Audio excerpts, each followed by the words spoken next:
To our amazing viewers at Infidelity Tales Lab, welcome and thank you.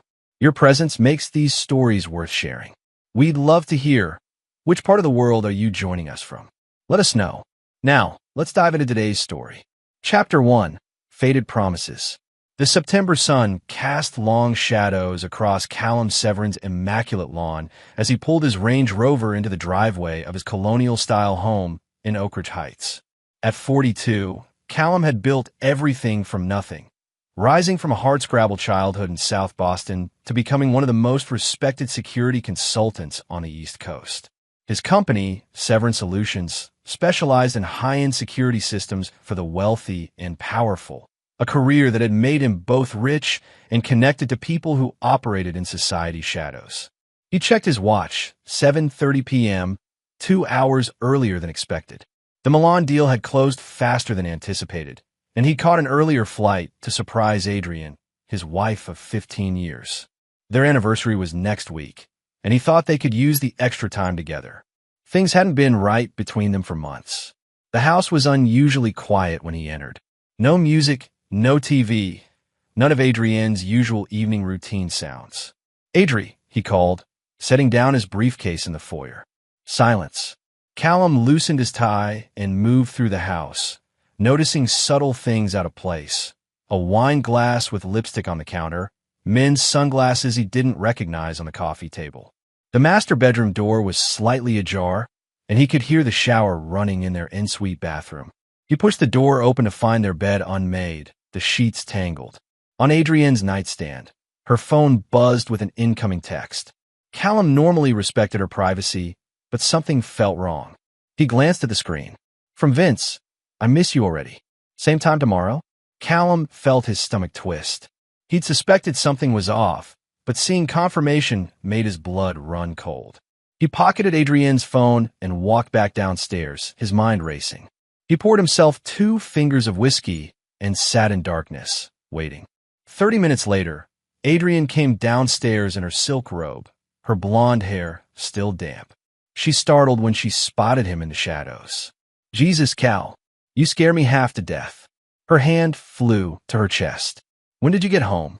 I thought you weren't back until Friday." "Clearly," Callum said, his voice unnervingly calm. He held up her phone. "Who's Vince?" Her face drained of color. "It's not." "Don't," he cut her off. "Don't insult me with lies." Adrienne's eyes welled with tears. "It just happened, Cal. You're never here. You're always working, always gone." 15 years, Adri.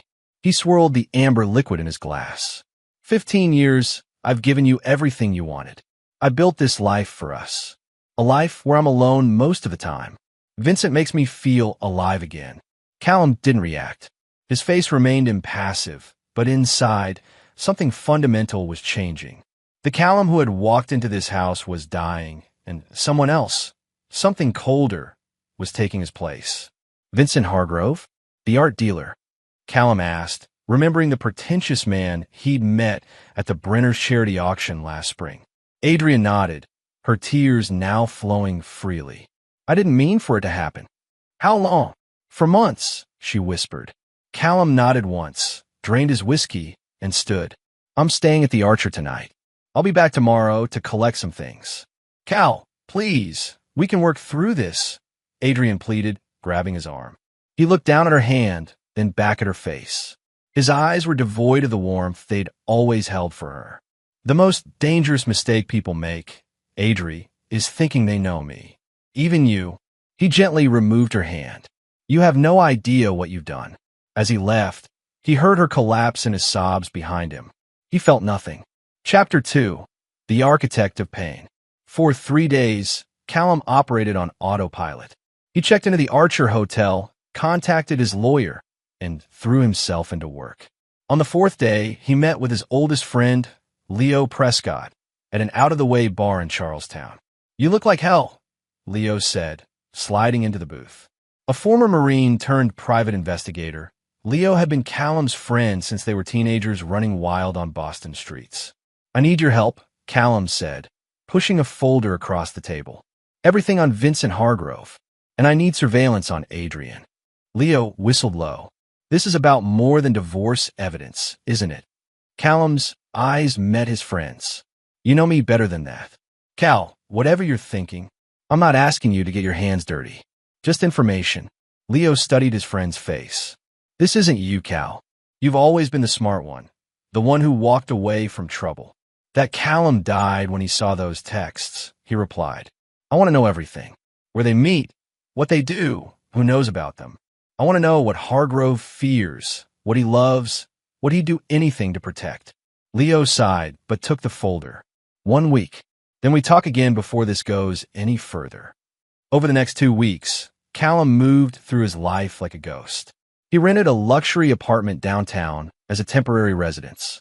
He met with his lawyer, Dominic Savino, to quietly begin divorce preparations without filing yet. He continued running his business with mechanical precision, and every night, he pored over the information Leo delivered.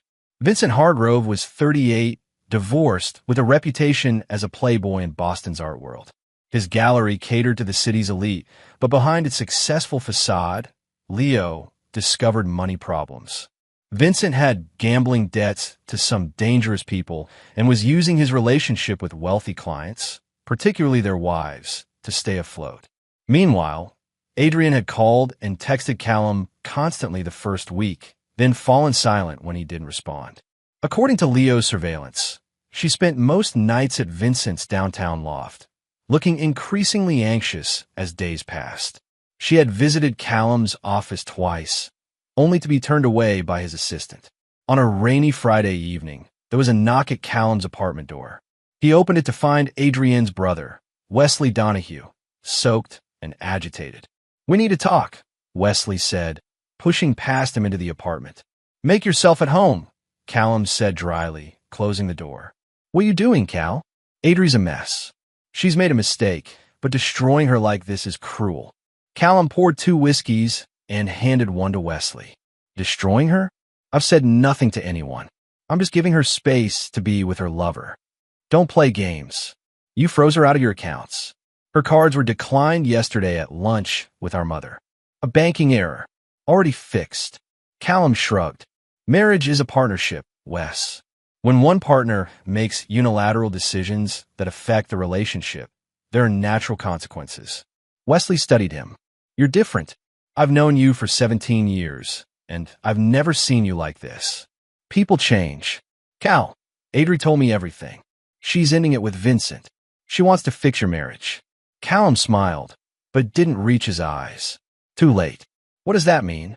Wesley asked, alarm creeping into his voice. "It means some things can't be undone. It means I'm just getting started." Wesley set down his glass. "Cal, I'm worried about you. This isn't about Adri anymore, is it? This is about something darker. You should worry about your sister, Wes. She chose poorly." As Wesley left, he turned back. "She still loves you, Cal, despite everything."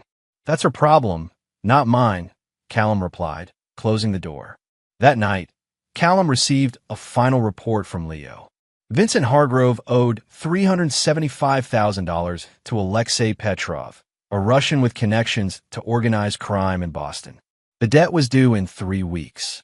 Vincent was desperate, planning to sell several forged artworks to unsuspecting clients. Callum smiled for the first time in weeks. He had found his leverage. Chapter 3.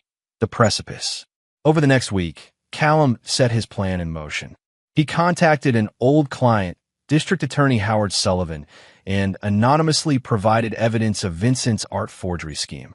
Then, through shell companies, he arranged to purchase Vincent's debt from Petrov at a premium.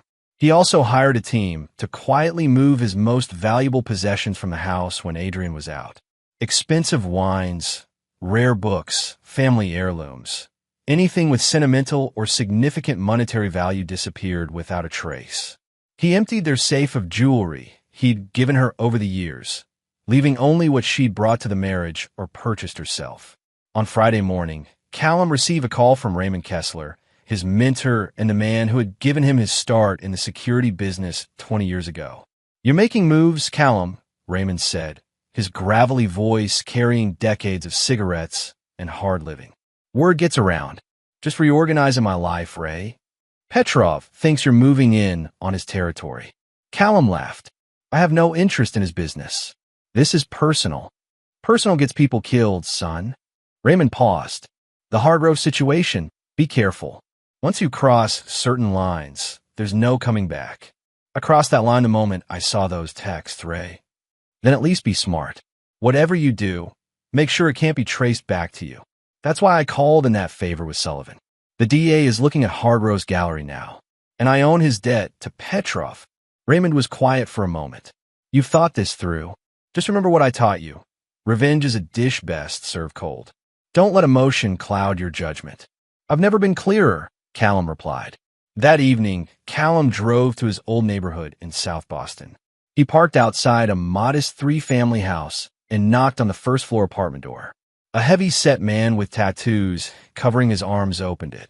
Callum fucking Severin. Deacon Murphy grinned. Been a long time. Need to talk, Deke.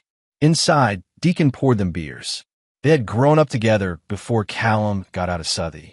Deacon had stayed, becoming a respected figure in Boston's underground. Word is you're making moves against Petrov, Deacon said. Not against. Just took something off his hands. Hargrove's debt. Deacon nodded. And now you own him. I need something else, Callum said. A gun. Untraceable. Deacon's eyebrows rose. That's not your style, Cal. Plans change. This about your wife? Leo mentioned something's going down. Callum's jaw tightened. Can you help or not? Deacon studied his old friend. For you? Yeah. But whatever you're planning, be careful. Men like us don't do well in cages. The next day, Saturday, Callum executed the next phase of his plan. He called Vincent Hargrove directly. Mr. Hargrove, Callum Severin. I believe you know my wife. There was a long pause. Mr. Severin, Save it. We have business to discuss. Your debt to Petrov is now mine, as is the evidence of your forgeries that's currently sitting on D.A. Sullivan's desk. What do you want? Vincent's voice trembled. Meet me tonight. My house, 8 p.m. Come alone. Tell no one, especially not Adrian. I can explain everything. 8 p.m. Don't be late. Callum hung up. That afternoon, Callum visited his house for the first time in weeks. Adrian wasn't home. Leo had confirmed she was getting her hair done, then meeting her friend Madeline for lunch. Callum went to the basement and set up what he needed, then waited. At 7:55 p.m., Vincent's Porsche pulled into the driveway. Callum watched from the window as the man sat in his car for several minutes, visibly nervous, before finally approaching the front door. Callum let him in, Vincent's normally confident demeanor replaced by anxious fidgeting. Have a seat. Callum gestured to the living room couch. Look, Callum. Can I call you Callum? This situation with Adrian is the least of your problems, Callum finished, handing Vincent a thick folder. Inside you'll find documentation of your debt to me, photographs of you with several forgeries, and statements from 2 of your suppliers willing to testify against you. Vincent paled as he flipped through the pages. What do you want? Money? I can sell the gallery. I want you to leave Boston. Tonight. Never contact Adrian again. Disappear. I can't just. You can and will. Otherwise, tomorrow morning, the DEA gets this folder and Petrov learns you're still in town with no intention of paying your debt. Vincent swallowed hard. She loves me, you know. We're planning a life together. Callum smiled coldly. No, she doesn't. And no, you're not. You don't know her like I do. I know she's been contacting divorce attorneys. I know she's been moving money from your joint account to a private one. Vincent looked surprised. Oh, she didn't tell you that part? Adrian's many things, but sentimental isn't one of them. Vincent's face hardened. You think you've won? You haven't. Even if I leave, she'll never come back to you. I don't want her back, Callum said simply. Now, get out. You have until midnight to be on the road. After Vincent left, Callum made some final preparations in the basement, then went upstairs to pour himself a drink. Around 10 p.m., he heard Adrian's car in the driveway. Perfect timing. He quickly dialed a number on a burner phone he'd purchased. 911.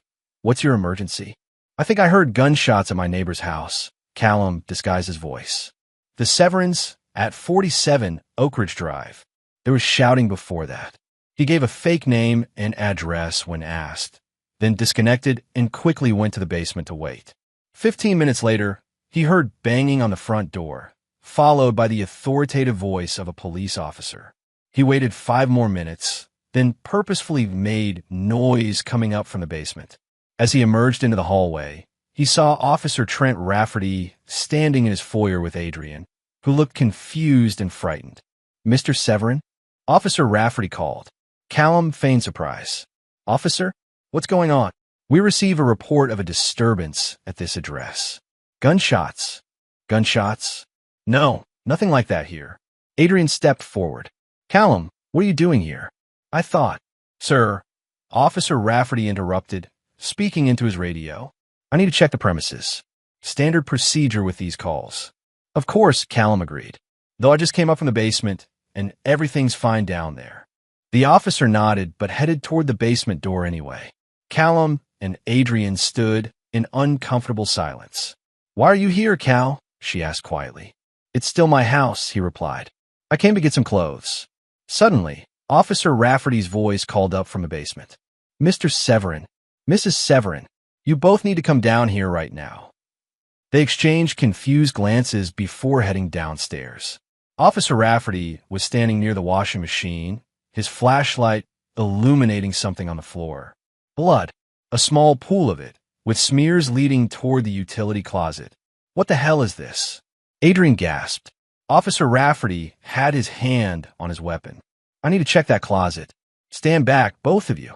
He cautiously approached the utility closet and pulled it open. Nothing. Callum feigned confusion. "I don't understand. That blood wasn't there earlier." Officer Rafferty's radio crackled. "Trent, we've got a situation at Lakeview Park. All units respond." "I'll need to call this in," the officer said, eyeing them both suspiciously. "Don't touch anything. I'll have forensics out here first thing tomorrow." After giving them instructions not to leave town, Officer Rafferty departed, leaving Callum and Adrian alone in the basement. "What is going on, Callum?" Adrian demanded, her voice shaking. "I have no idea," he lied smoothly. "I was just getting some clothes and—" His phone rang. He checked the screen, then answered. "Severin." "Sir, there's been an incident at your address," came Officer Rafferty's voice, following the script Callum had given him earlier. "Your wife is asking for you." "I'll be right there," Callum responded, hanging up and turning to Adrian with a confused expression. "Who was that?" she asked. "The police. They said there's been an incident here and you're asking for me." "What?" "But I'm right here, and the police just left." The doorbell rang, startling them both. "Stay here," Callum ordered, heading upstairs. He opened the front door to find Wesley standing there, visibly distraught. "Wes, what are you doing here?" Wesley was shaking. "You don't want to go in there, trust me," he said loudly, following the script Callum had provided when he'd called him an hour earlier, promising to explain everything later. From inside the house, Adrienne's voice called out, "Callum? Who is it?" She appeared in the hallway behind Callum, confusing Wesley. "Adri? But how?" Wesley started. Suddenly, from the basement came a woman's scream, a recording Callum had set up on a timer. "I did what I had to do.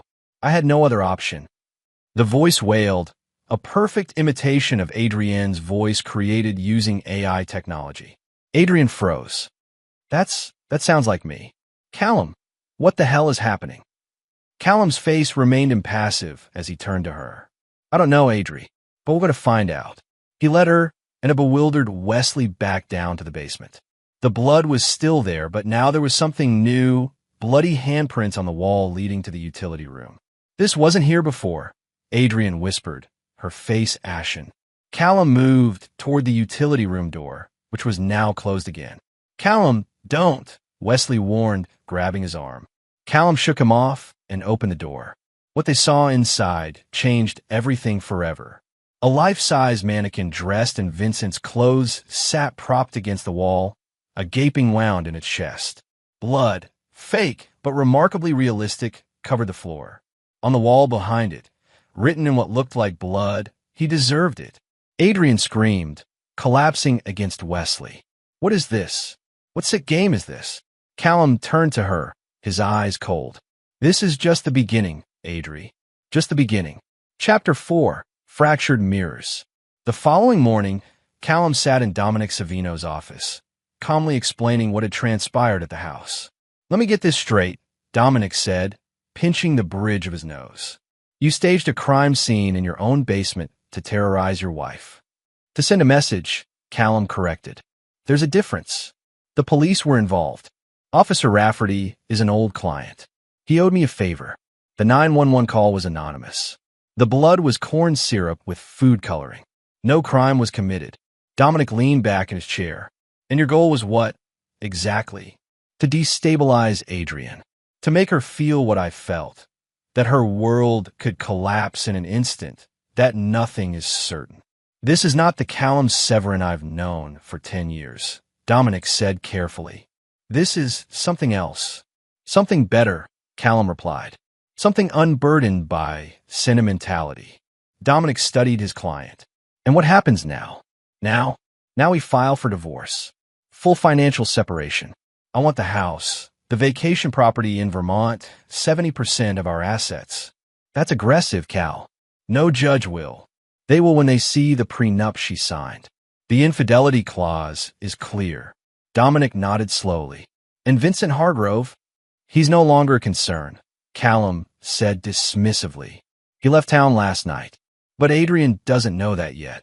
After leaving his lawyer's office, Callum visited Raymond Kessler at his compound in rural New Hampshire. The older man's sprawling property was as much fortress as home, reflecting Raymond's lifelong paranoia and the enemies he'd made building his security empire. "You took my lessons too much to heart," Raymond said as they walked the perimeter of his estate, guard dogs patrolling nearby. "I taught you to identify vulnerabilities, exploit weaknesses.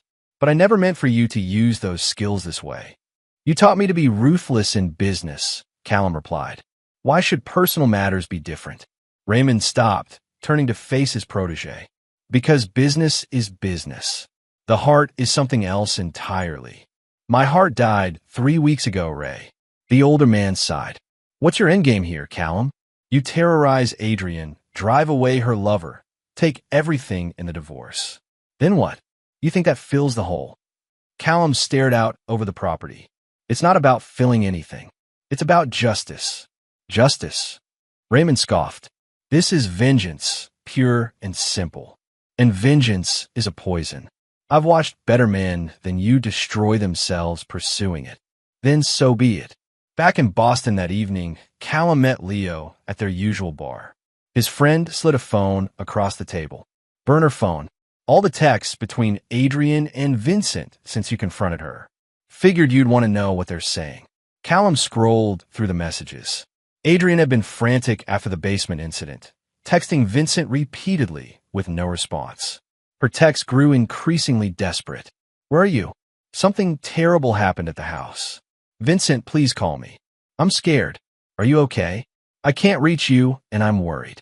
Did Callum do something to you? Please just let me know you're alive." The text continued for hours, unanswered.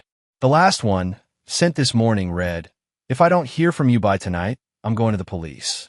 Callum smiled. "Perfect." Leo looked troubled. "Cal, you need to ease up. She's falling apart." "Good. This isn't you, man. The Callum I know.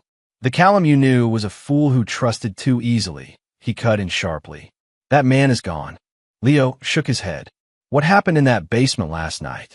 Wesley's not talking. Just a little theatrical production. A taste of what's to come." "And what is coming, Cal?" Callum took a sip of his whiskey. "The complete dismantling of Adrienne's world. Piece by piece." Later that night, Callum returned to his apartment to find Wesley waiting in the lobby. His brother-in-law looked haggard, eyes bloodshot. "We need to talk," Wesley said as they rode the elevator up. "About last night." Inside the apartment, Callum poured them both drinks. "Adrienne's a wreck," Wesley said. "She can't reach Vincent. She thinks you've done something to him." "Have I?" Callum asked mildly. Wesley studied him. "I don't know anymore. That's what scares me." "Relax, Wes. Vincent's fine. He left town of his own accord." "And that scene in the basement?" "A lesson." Wesley downed his drink. "This has to stop, Cal. Whatever game you're playing, it's cruel. Adrian made a mistake, but this..." "A mistake." Callum's voice hardened. "A mistake is forgetting an anniversary. A mistake is saying something hurtful in anger. carrying on a 4-month affair with another man, bringing him into our home, into our bed. That's a choice, Wes. A deliberate, calculated choice. So what's your plan? Torture her psychologically until she breaks. Something like that. Wesley stood. I can't be part of this. Whatever happened to you, whatever switched inside you, I don't recognize you anymore. You never knew me, Wes. Not really. None of you did. After Wesley left, Callum checked his security cameras. He had installed them in the house years ago, a professional habit, and Adrian had never known about them. Through them, he watched as she paced their living room, phone in hand, periodically trying Vincent's number again. Her fear was palpable, exactly as he'd planned. Chapter 5. The Blood Price. The next morning, Adrian finally went to the police to report Vincent missing. Callum, who had anticipated this move, was already there, speaking with Captain Bennett, another client whose home security system Callum had installed at a steep discount. As Adrian entered the station, she froze at the sight of Callum chatting amicably with the police captain. Mrs. Severin, Captain Bennett greeted her. Your husband was just telling me about the strange incident at your home. We've dispatched officers to check it out. I'm here about something else, Adrian stammered. My friend, Vincent Hargrove. He's missing. Missing? The captain raised his eyebrows. Since when? I haven't heard from him since yesterday morning. Captain Bennett glanced at Callum, who maintained a neutral expression. That's hardly enough time to declare someone missing, Mrs. Severin, especially an adult male with no known threats against him. You don't understand. The timing, with what happened at our house. The mannequin incident? The captain asked. Your husband has explained that was likely a prank by local teenagers. We've had similar reports in the area. Adrienne's eyes widened in disbelief. She turned to Callum. A prank? You know that's not. Adri, Callum interrupted gently. The picture of a concerned husband. I know you're upset about everything that's happened, but jumping to conclusions isn't helping. She stared at him, speechless. Tell you what, Captain Bennett said. We'll take down Mr. Hargrove's information and keep an eye out. In the meantime, try calling his other friends, family, see if anyone's heard from him.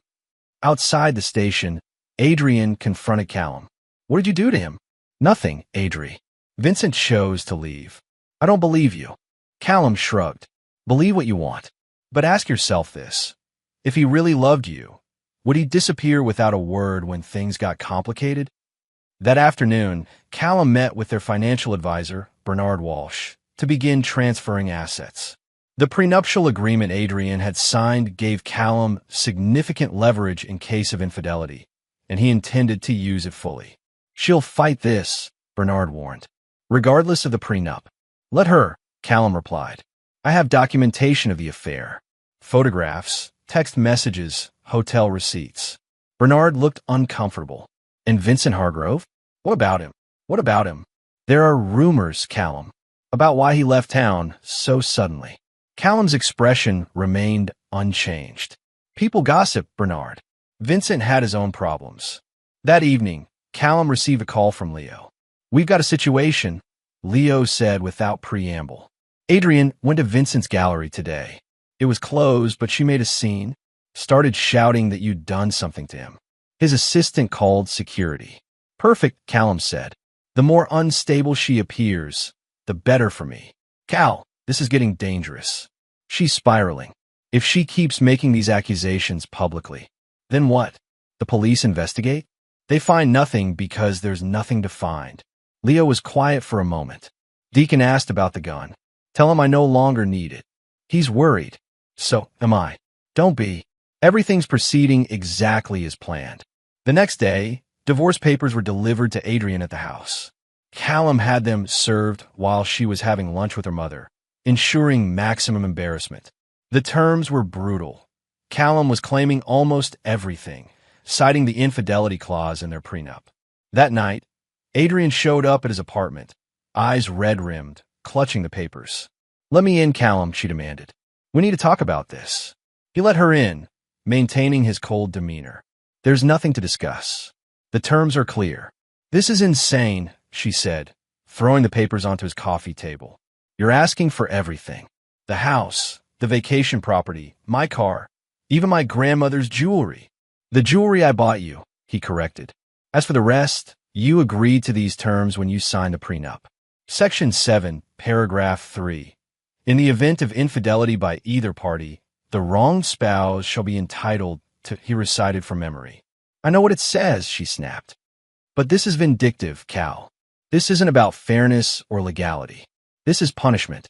Yes, he agreed simply. It is. Adrian stared at him, taken aback by his honesty. What happened to you? The man I married would never. The man you married died the moment he saw those texts. Callum interrupted. This is who I am now. And the basement? The mannequin? Making me think you'd hurt Vincent. Psychological warfare, he said with a shrug. I wanted you to feel what I felt. Complete disorientation, the sense that the ground beneath your feet had disappeared. Adrian sat heavily on his couch. Where is he, Cal? Where's Vincent? Gone. I made him an offer he couldn't refuse. He chose self-preservation over you. The fight seemed to drain out of her. So all of this, the missing person report, me thinking it was all a game to you? Not a game. A lesson. And what lesson is that? Callum leaned forward. That betrayal has consequences. That I'm not the man you thought I was. Adrian was quiet for a long moment. Then, unexpectedly, she laughed, a hollow, bitter sound. You know what's ironic, Cal? This cold, ruthless version of you is exactly why I turned to Vincent in the first place. Explain.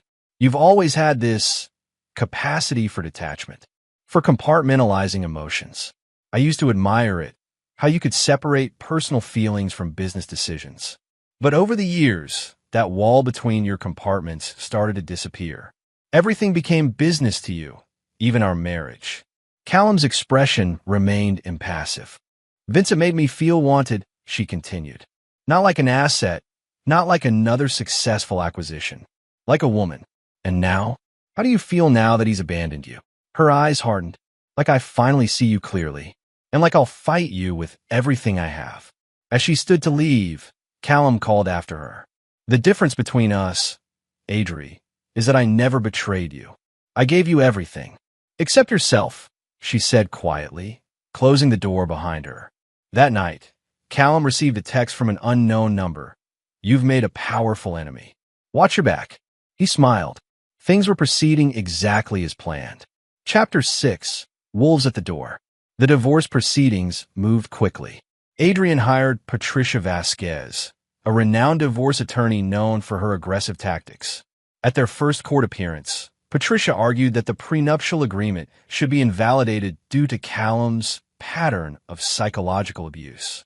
My client has been subjected to extreme emotional distress, Patricia told the judge.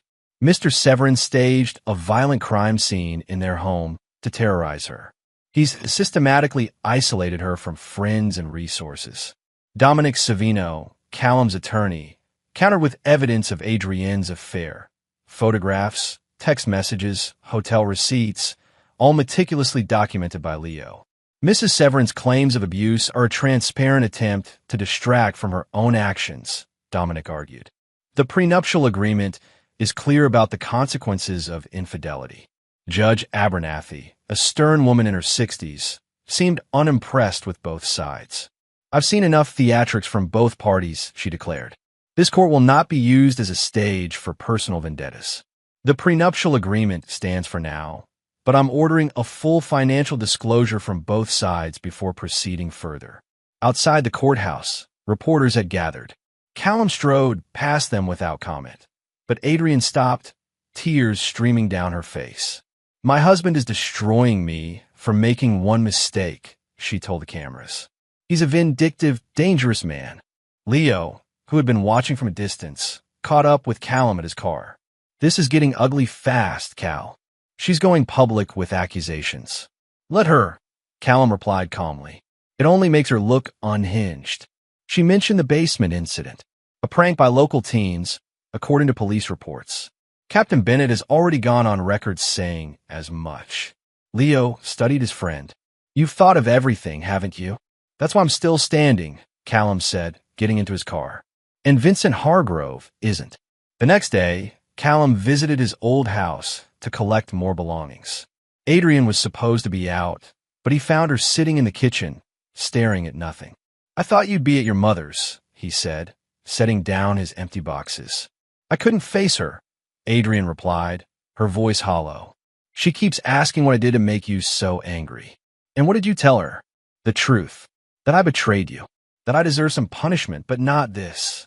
She gestured vaguely around them. "Not this systematic destruction." Callum began filling a box with books from his study, saying nothing. "I went to Vincent's gallery again yesterday," Adrian continued. "His assistant finally told me the truth. Vincent sold everything and left town the night before that incident in our basement. He didn't even say goodbye. Men like Vincent rarely do." "Was that part of your plan too? Buying his debt? Forcing him to run?" Callum paused. "You know about that? His assistant told me everything. How you threatened him with Russian loan sharks and fraud charges. How you gave him an ultimatum. And still, he chose self-preservation over you," Callum noted. "What does that tell you about his love?" Adrienne's laugh was bitter. "At least he was capable of love. You, this version of you, I don't think you're capable of feeling anything anymore." "You're wrong," Callum said, continuing to pack. "I feel satisfaction." That evening, Callum was working late at his office when his security system alerted him to a breach at his apartment. He remotely accessed the cameras to see Wesley forcing open his door. By the time Callum arrived home, Wesley had ransacked the place, clearly searching for something. Callum found him in the home office, going through his computer files. "Looking for something specific?" Callum asked from the doorway. Wesley spun around, startled. "Cal, I can explain." "Save it. What are you looking for?" "Proof," Wesley said defiantly. "Proof of what you did to Vincent. Adrienne's falling apart, convinced you've hurt him. And you thought you'd find, what? A confession? A murder weapon?" Callum shook his head. "You're smarter than that, Wes. Then tell me the truth. Man to man, did you hurt him?" "No." Callum sighed. "I threatened him with exposure, gambling debts, art fraud, and he ran. Self-preservation. It's a powerful instinct." Wesley seemed to deflate. "So all this, Adrienne's breakdown, the accusations, are the consequences of her choices. And yours, breaking in here tonight. What will you do?" Callum studied his brother-in-law. "Nothing. For old time's sake. But don't test me again, Wes." After Wesley left, Callum received another anonymous text. "You think you're untouchable. You'll learn." He forwarded it to Leo with the message, "Trace this." The next morning, Leo called with news. "The texts are coming from a burner phone, but I traced the purchase to a credit card belonging to Madeline Coleman, Adrienne's friend," Callum used. "Interesting. There's more. Madeline's been asking questions around town. About you, your business, your clients." "What kind of questions?" "The kind that suggest she's looking for dirt. Your past, any skeletons in your closet." Callum smiled. "She won't find any. Everyone has skeletons, Cal. Not me. I buried mine too deep to find." That afternoon, Callum visited Madeline at her boutique in Back Bay. The elegant shop was empty except for a young sales assistant who called Madeline from the back office. "Callum," Madeline said coolly when she appeared. "What an unpleasant surprise." "We need to talk," he replied, equally cold. In her office, Callum came straight to the point. "Stop looking into my past, Madeline. You won't find anything, and you're only making things worse for Adrienne." She raised an eyebrow. "Is that a threat?" "A friendly warning. I know about the texts. I know you're helping Adrienne build a case against me. You're wasting your time." "You know nothing about what I'm doing," Madeline replied. "But I know plenty about you, Callum Severin. I know you came from nothing. I know you reinvented yourself. And I know men like you have secrets. Men like me, self-made men with mysterious pasts and convenient gaps in their histories." Callum leaned forward. "Here's what's going to happen, Madeline. You're going to stop digging. You're going to stop helping Adrienne with her vendetta.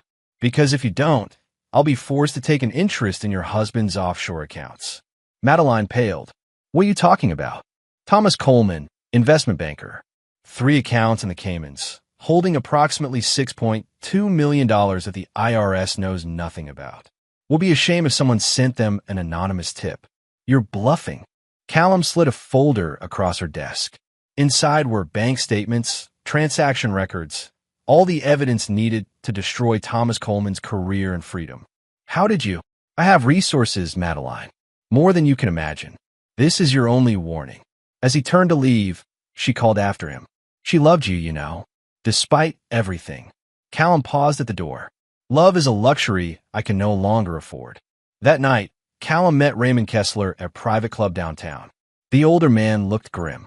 You making waves, Callum? Dangerous ones. Meaning Adrienne's not the only one asking questions now. The FBI came to see me today. Asked about you, your business, your clients. Callum's eyes narrowed. What did you tell them? Nothing they didn't already know. But they're interested, Callum. Very interested. In what? In your sudden acquisition of Vincent Hargrove's debt. In your connections to Alexei Petrov. In the timing of Hargrove's disappearance. Hargrove didn't disappear. He fled. There's a difference. Raymond leaned forward. Listen to me carefully. You've let this vendetta consume you. It's affecting your judgment. Walk away now before it's too late. I can't, Callum said simply. Not until it's finished. And when will that be? Raymond asked. When Adrienne's broken. When you've taken everything. What's the endgame here? Justice, Callum replied. Nothing more, nothing less. As he left the club, Callum's phone buzzed with a text from Leo. We've got trouble. Meet me at your office. Now, Chapter 7, Scorched Earth. Leo was waiting when Callum arrived at Severance Solutions headquarters, a converted warehouse in the Seaport District. The offices were empty at this late hour, which was exactly why Leo had chosen to meet here. What's the emergency? Callum asked, finding Leo in his private office. Leo passed him a tablet. On it was a video file. This came an hour ago. Anonymous email. Callum pressed play. The video showed a meeting with Alexei Petrov in a parking garage 3 weeks earlier, discussing the purchase of Vincent's debt. The audio was crystal clear. I want Hargrove desperate, cornered, Callum's voice said on the recording. I want him to feel like he has no options. And if he doesn't run? Petrov had asked. Then we moved to Plan B, Callum had replied. Which is? You don't want to know. The video ended. Callum's face remained impassive, but inside his mind raced. Who sent this? He asked. Untraceable. But the message with it was clear. $500,000 or this goes to the FBI. Callum set down the tablet. Blackmail. Cal, this looks bad. Really bad. It makes it sound like you had plans to harm Vincent if he didn't leave town. It was a bluff. There was no plan B. The FBI won't see it that way. Not with Hargrove gone and you systematically destroying Adrienne's life. Callum paced the office. Who could have recorded this? The garage was secure. Petrov's men swept it for devices. Someone's been 2 steps ahead of you, Leo said grimly. Question is who? Adrienne doesn't have the resources or connections for this. Vincent was too scared to try anything. What about Madeline? You said she's been digging. Callum shook his head. Not her style. This is professional work. They were interrupted by Callum's phone buzzing with a text from Wesley. Need to see you. Emergency. Your apartment in 30. Go, Leo said. I'll keep working on tracing the blackmail email. At his apartment, Callum found Wesley pacing anxiously in the lobby. What's the emergency? Callum asked as they rode the elevator up. It's Adrienne, Wesley said, his voice strained. She's gone too far. Inside the apartment, Wesley explained, she went to the FBI, Cal, told them you threatened Vincent, forced him to leave town. She's convinced you've hurt him or worse.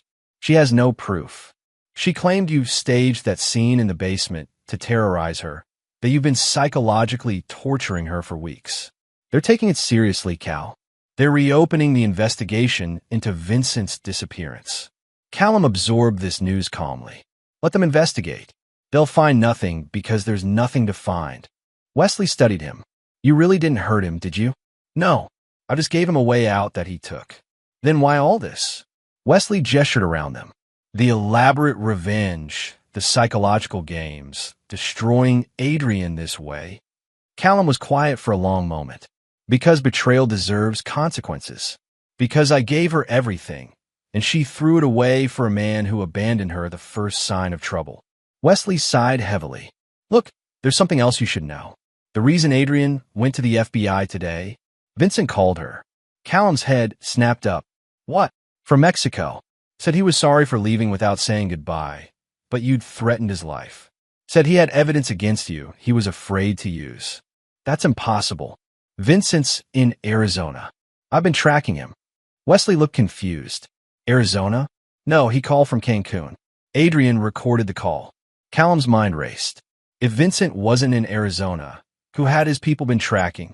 And if Vincent was really in Cancun, freely contacting Adrian? I need to make some calls, Callum said abruptly. After Wesley left, Callum immediately called Leo. Vincent's in Mexico, not Arizona. He contacted Adrian today. That's impossible, Leo replied. My guys have been watching him at that art retreat in Sedona for 2 weeks. Then they're watching the wrong man, Callum said grimly. We've been played. He next called Raymond. Vincent Hargrove is in Mexico. He's been feeding Adrian information, encouraging her to go to the FBI. Raymond was silent for a moment. This changes things. If he's working with the authorities. He's not, Callum interrupted. He's playing his own game. I need to know who else might be involved. I'll make some calls, Raymond promised.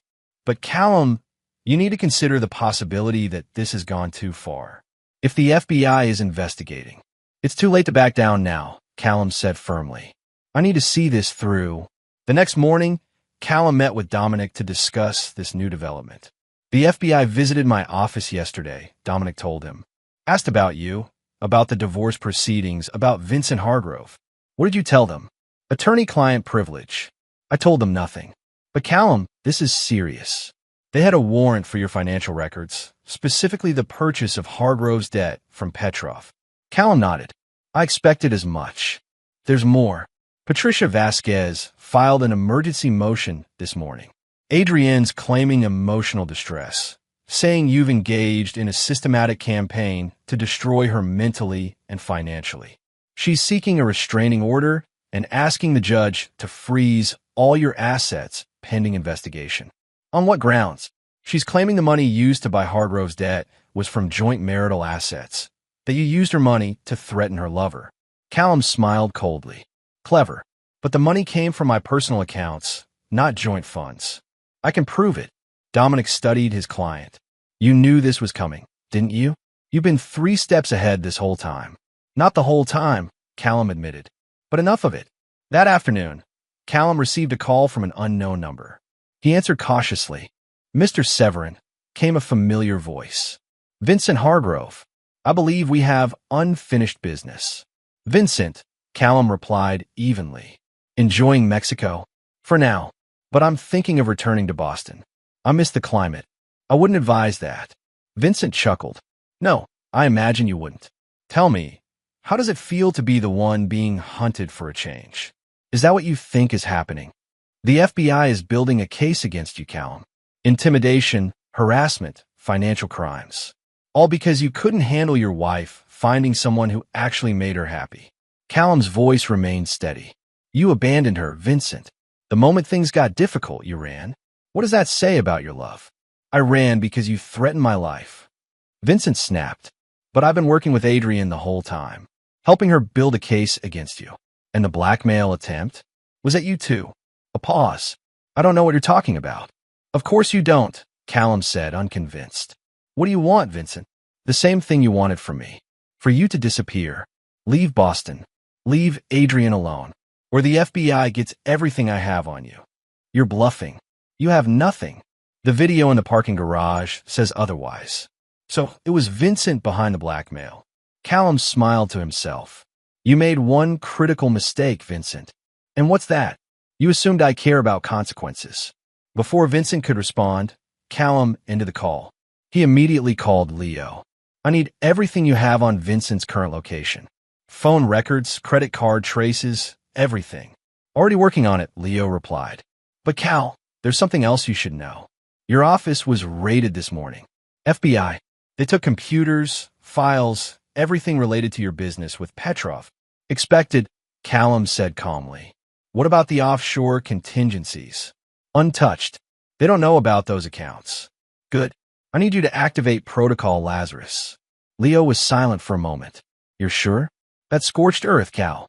No going back. I'm sure. It's time to end this. Protocol Lazarus was Callum's ultimate contingency plan, developed years earlier for a worst-case scenario. It involved liquidating certain assets, activating dormant shell companies, and essentially creating a financial firewall that would protect his core holdings from any legal attack. That evening, Callum received a text from Wesley. Adrienne's been hospitalized. Nervous breakdown. She needs you, Cal. Despite everything. Callum stared at the message for a long time before deleting it unanswered.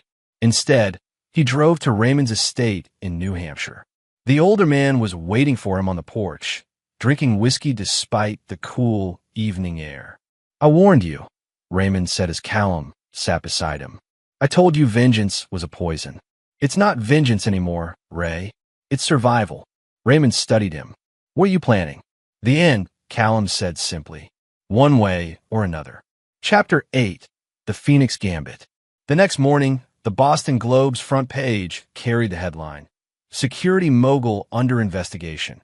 FBI probes Callum Severin for alleged threats, financial crimes.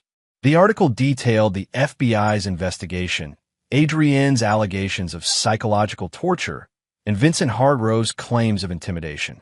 It painted Callum as a vengeful husband using his wealth and connections to destroy his wife and her lover. Callum read the article calmly over breakfast at Raymond's estate. The older man watched him with concern. Your reputation is in tatters, Raymond observed. Your business is under federal investigation. Your wife is in a psychiatric hospital. Was it worth it? Ask me when it's over, Callum replied, setting down the newspaper. His phone buzzed with a text from Leo. Vincent's in Cancun. Royal Mayan Resort. Room 412. Using the name Michael Pearson. Callum nodded to himself. I need to borrow your jet, Ray. Mexico. That's your play. Raymond looked incredulous. The FBI is watching you. The moment you try to leave the country, they'll arrest me, Callum finished. I'm counting on it. Raymond studied him. What game are you playing, Callum? The only one that matters now. One where everyone loses. Before leaving, Callum called Dominic. I need you to leak something to the press. Tell them an anonymous source close to Adrienne Severin has evidence that her breakdown was staged, part of a ploy to gain sympathy in the divorce proceedings. That's not true, Dominic protested. Truth is irrelevant at this point. Just do it. Next, Callum called Wesley. I got your text. How is she? How do you think? Wesley snapped. She's sedated, Cal. The doctors say she's had a complete psychological break. She keeps saying you're going to kill her, that you've already killed Vincent. I'll be there soon, Callum promised, his voice uncharacteristically gentle. Don't bother. You've done enough damage. Trust me one last time, Wes. There's more to this than you know. After hanging up, Callum enacted the final phase of Protocol Lazarus. He transferred $10 million to a series of untraceable offshore accounts, liquidated several properties, and instructed his attorneys to prepare certain documents for delivery in the event of his arrest. By mid-afternoon, everything was in place. Callum drove back to Boston, fully expecting to be arrested upon arrival. Sure enough, as he approached the city limits, police cars surrounded his vehicle, lights flashing. FBI agent Diana Mercer approached his window. Callum Severin, you're under arrest for wire fraud, extortion, and making interstate threats.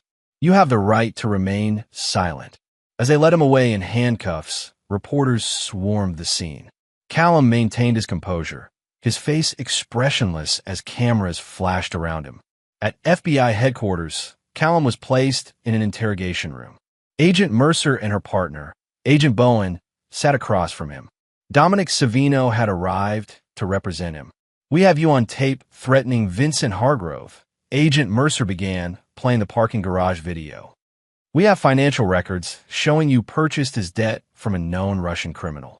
We have testimony from your wife about your campaign of psychological torture. Callum remained silent, following Dominic's advice. Mr. Severin has nothing to say at this time, Dominic stated firmly. That's fine, Agent Bowen replied. We have plenty of evidence, including this. He slid a photograph across the table. Callum meeting with Deacon Murphy the night he'd asked about a gun.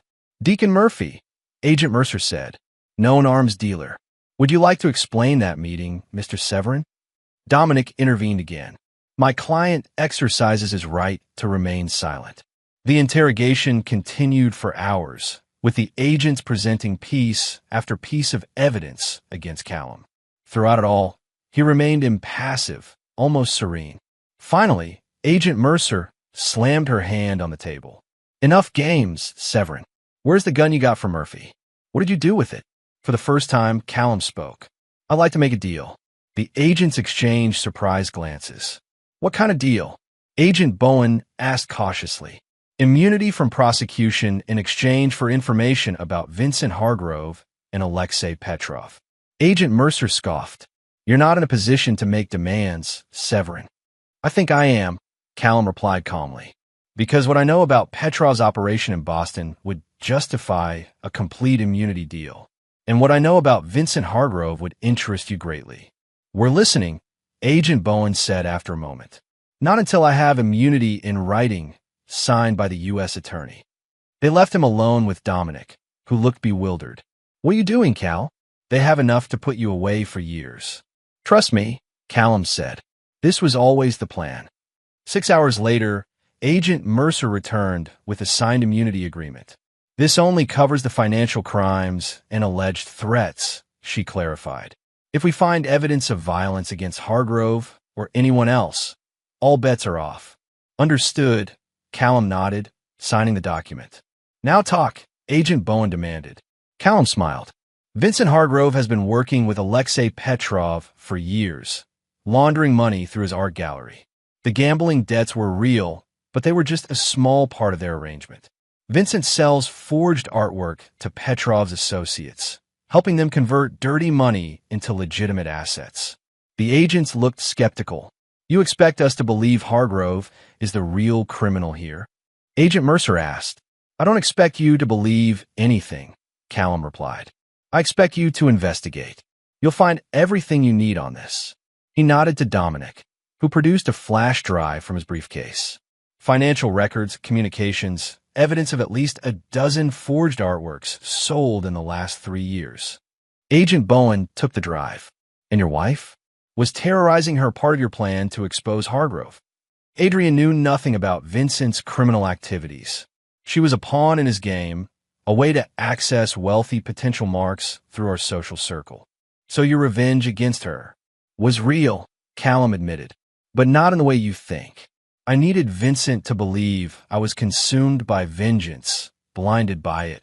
It was the only way to get close enough to gather the evidence you now have. The agents exchanged glances. We'll need to verify all of this, Agent Mercer said. Of course. In the meantime, I believe our agreement means I'm free to go. As Callum walked out of FBI headquarters that evening, Leo was waiting for him. It worked? Leo asked, falling into step beside him. Perfectly, Callum confirmed. They took the bait. And now we proceed to the final phase. The next morning, FBI agents raided Vincent Hargrove's gallery and home, discovering evidence supporting Callum's claims. Simultaneously, Mexican authorities, acting on information provided by the FBI, arrested Vincent at his hotel in Cancun. The Boston Globe's headline read, Art dealer arrested in international fraud scheme. Vincent Hargrove linked to Russian money laundering operation. Callum visited Adrian at the hospital that afternoon. She was sitting by the window in the psychiatric ward, staring blankly outside. She didn't turn when he entered. It's over, Adri, he said softly, sitting across from her. Vincent's been arrested. His criminal activities have been exposed. She turned slowly to face him, her eyes vacant. You knew, she whispered. You knew what he was all along. Yes. And everything you did, the basement, the psychological warfare, it was all to expose him? Not entirely, Callum admitted. I wanted you to suffer, Adri. I wanted you to feel what I felt when I discovered your betrayal. But I also needed Vincent to believe I was blinded by vengeance, focused only on destroying you. It was the only way to get close enough to gather evidence against him. Tears welled in her eyes. You let me believe I was losing my mind. You let me be hospitalized, sedated, a necessary evil. She laughed bitterly. You haven't changed at all, have you? Still compartmentalizing, still justifying cruelty as necessity. The difference is I now know what I'm capable of, Callum replied. And so do you. As he stood to leave, Adrian grabbed his wrist. Did you ever love me, Cal? Or was I just another acquisition, another asset to be protected? Callum paused. I loved you more than anything, Adri. That's why your betrayal hurt so deeply. That's why I needed to make you pay for it. And now that you've won, now we both lose, he said simply, gently removing her hand from his wrist. The divorce proceedings continue. The terms remain the same, even after everything, especially after everything. Chapter 9, Ashes of Redemption. 1 month later, Callum sat in Judge Abernathy's chambers with Dominic, Patricia Vasquez, and Adrian. The divorce proceedings had reached their end. I've reviewed all the evidence and arguments from both sides, Judge Abernathy said sternly. This case has been one of the most disturbing I've presided over in 30 years on the bench. She turned to Callum.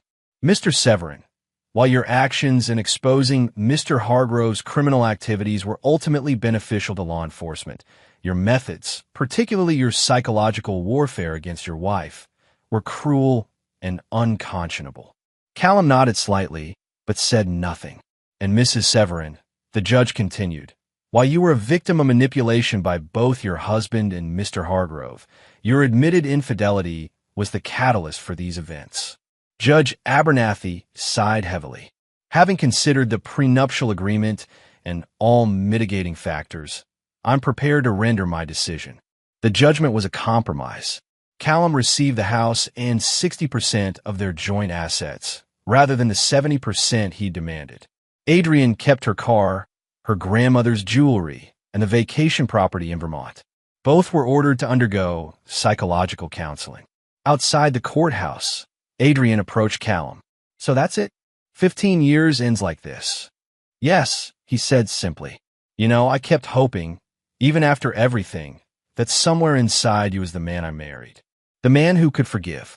That man died the night I saw those texts, Callum replied. And he's never coming back. What will you do now, she asked. Start over. Somewhere new. Adrian nodded sadly. For what it's worth, I am sorry, Cal. Not just for the affair, but for not seeing who you really were all these years. And who is that? Someone who can never let go of a betrayal. Someone who will burn everything to the ground rather than forgive. Callum didn't dispute her assessment. Goodbye, Adri. That evening, Callum met Leo at their usual bar for the last time. It's all set, Leo informed him. The company's been sold to Raymond's group. Your new identity and accounts are ready in Geneva. Clean break, just like you wanted. And the loose ends? Tied up. FBI investigation closed with Hargrove's conviction. Petrov's operation dismantled. Your immunity deal holds. Callum nodded, satisfied. And Wesley? Still angry, but he'll be fine. I'll keep an eye on him, like you asked. They drank in silence for a moment before Leo spoke again. Was it worth it, Cal? All of this? Callum considered the question. I lost my wife, my home, my business, my reputation. But I protected what matters most, which is the principle, the knowledge that no one betrays Callum Severin without consequences. Leo shook his head. That's a cold comfort to take into exile. It's enough. The next morning, Callum visited Raymond's estate one final time. The older man embraced him like a son. I still think you went too far, Raymond said as they walked the grounds. But I understand why you did it. Do you? Callum asked. Yes, because I would have done the same. Raymond sighed. That's the curse of men like us, Callum. We can't let betrayal stand. We can't show weakness, even if it costs us everything. Not everything, Callum corrected. I still have what matters. Your pride, my self-respect. As Callum prepared to leave, Raymond handed him a small wooden box. A parting gift, something to remember who you were. Inside was a photograph of Callum and Adrian on their wedding day, both looking impossibly young and happy. Beneath it lay the first security system Callum had ever designed, a crude prototype that had launched his career. Thank you, Callum said, genuinely moved. Your new life awaits, Raymond said. But remember, no matter how far you run, you can't escape yourself. Callum's private jet departed Boston Logan International Airport that afternoon. As the city receded beneath him, he reflected on the past few months. The pain, The rage, the calculated revenge. He felt no regret, no second thoughts. Only a cold satisfaction that justice, as he defined it, had been served. Vincent Hargrove would spend years in federal prison. Adrian had lost the husband who had given her everything, the lover who had promised her excitement, and the social standing she had cultivated for 15 years. And Callum himself had lost the life he had built, but preserved the principle that had always guided him. Betrayal must have consequences. His phone buzzed with one final text from Leo. Wesley's asking questions. Says he knows what really happened. Be careful. Callum smiled to himself. Wesley could ask all the questions he wanted. The truth was buried too deep for anyone to find now. As the plane crossed the Atlantic, Callum Severin died on paper, and Alexander Pierce was born. A new name, a new life, a new beginning. But underneath it all, he remained unchanged, a man who never forgave, never forgot, and never showed mercy to those who betrayed him. The sun set over the ocean as Callum opened his laptop and began planning his next venture. The past was behind him now, reduced to ashes by his own hand. From those ashes, like a phoenix, he would rise again, colder, harder, and more ruthless than before. After all, that was the man he had always been beneath the carefully constructed facade. Adrian had simply been the one to finally reveal him to himself. And for that, at least, he could almost thank her. Almost, but not quite. Because Callum Severin never forgave. Not anyone. Not ever. And there you have it. Another story comes to an end. What did you think? I'd love to hear your thoughts in the comments below. If you enjoy this story, consider joining our community by subscribing. It means the world to us. For more stories like this one, check out the recommended videos on screen. And I'll see you there.